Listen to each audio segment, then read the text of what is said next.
that's the type of team you don't want to put on the power play as often as you did.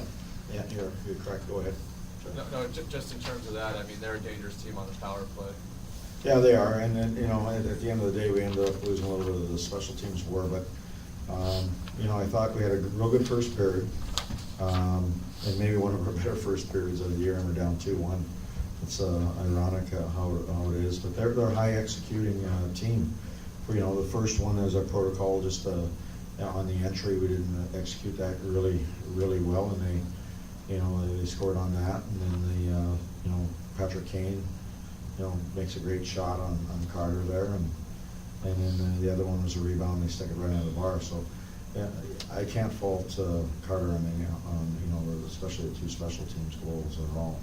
They stuck those, and they didn't have a lot of chances, but they executed. And, you know, we had a number of chances in the first, and we didn't capitalize. And even on the power play when we did, you know, our second and third and fourth power plays, we really didn't generate as much as we wanted to.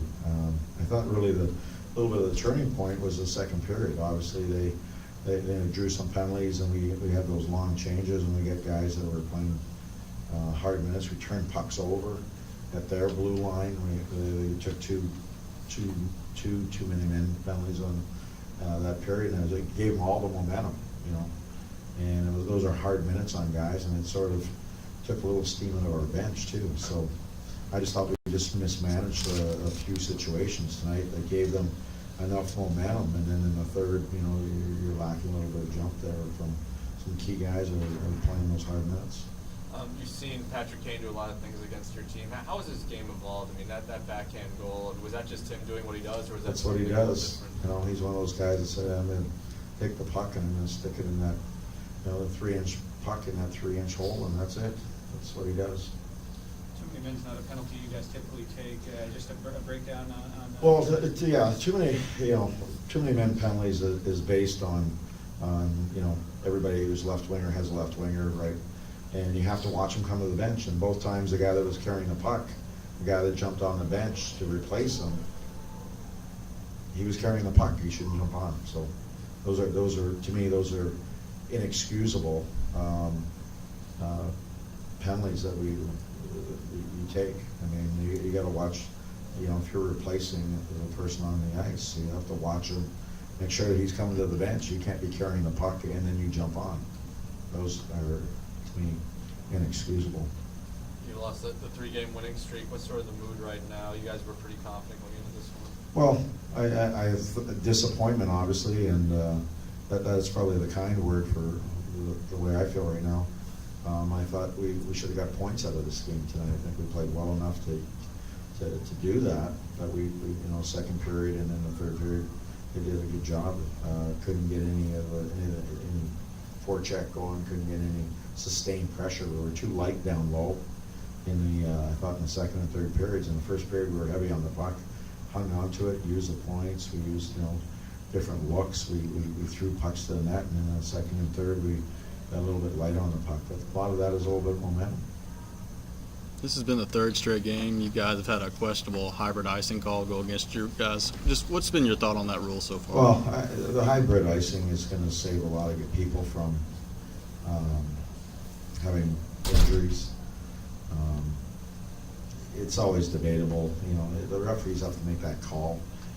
There's a couple when pucks are rimmed as a sort of a technique to retrieve the puck. We've been called on a couple of those. There's been a couple where it looked like we were, you know, taking over the be first of the puck, and the referees call it. They have to make that decision, you know, at a certain point, and they do. And there's a little bit of gray area, and that gray area we're always going to disagree with. But it's icing is icing. The 3-minute power play you guys had, 3 minutes and change. A little disappointing there. Yeah, I was really disappointed. We got outworked. Our power play got outworked by their penalty killers. And to me, that was, you know, they had got to a 3-1 lead. That was our one window to get back in that game, and we didn't make the difference. Conversely, the power play gave us momentum early in the game. Once they scored, the power play scored to get that tied up and gave us momentum. And then I thought later on, it took away some of them. And no Seth Jones in the power play tonight. Any reason? Well, for he that? hasn't been on the power play for the last 3 games, Right. so. Any- We were using Cully, who's a guy that's run the point for a long time, and Ryan now, so, yeah.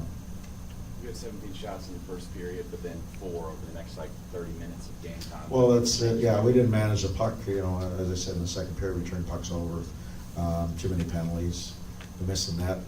We had a lot of, I look at it, we had a lot of pucks towards the net. We had 19, either got missed the net or got blocked, so, yeah, the shot total is sometimes deceiving if you throw pucks there, but, yeah, the first period we threw a lot of pucks there, the second and third we didn't, because we didn't enter the zone very effectively. And then we were just too light, as I said, on the puck to have any zone time. So if you're gonna be light on the puck and turn it over, you're never gonna get any shots.